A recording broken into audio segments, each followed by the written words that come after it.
This is the project of IES Montecelo for the design of inclusive spaces and inclusive methodologies in the framework of the KA220 project led by the CFR of Pontevedra. We base our proposals on the design of inclusive spaces, inclusive methodologies, and the use of technology and gamification of our spaces.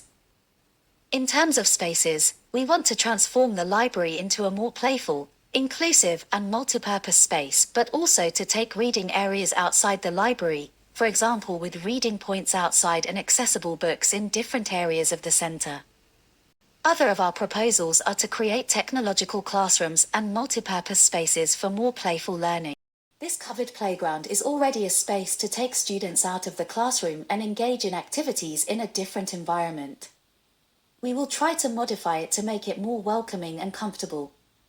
Also, we want to integrate other playful activities as a big chess, aromatic plants gardens, or a geodesic dome. In the classrooms and multipurpose spaces, we intend to use furniture that allows for variable groupings according to needs. Finally, taking advantage of the large outdoor spaces we have proposed to create several spaces to carry out activities that help us in stressful situations, as well as to make it possible to carry out physical and mental activities in the school itself, to promote the growth and personal development of our students and staff. These spaces could be dedicated to activities such as yoga, calisthenics, dialogue circles, and outdoor reading points.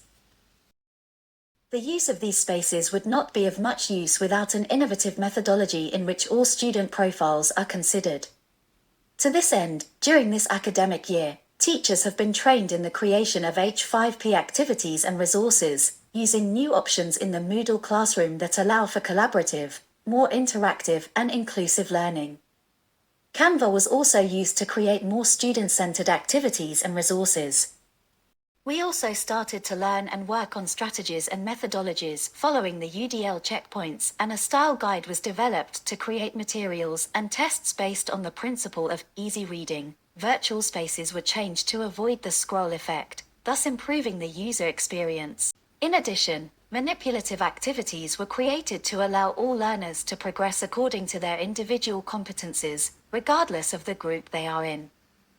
Assessment activities were modified to make them more comprehensible and improve motivation. Audio-supported materials were created to improve comprehension, and information organization methods such as visual thinking were used for better information management. Exit tickets give valuable feedback to the teacher and help the learner to be aware of their progress. We also trained in techniques that encourage curiosity, active thinking, and creativity. The use of these strategies was supported by the use of the classroom space, adapting it to each specific need, and also by the use of alternative spaces to the common classroom for a better gamification of the activity. Technology and gamification of learning are other aspects in which we trained during this course, which allowed us to create 3D printing, robotics, or virtual reality activities with which we improved inclusion and motivation for learning. Thank you for your attention.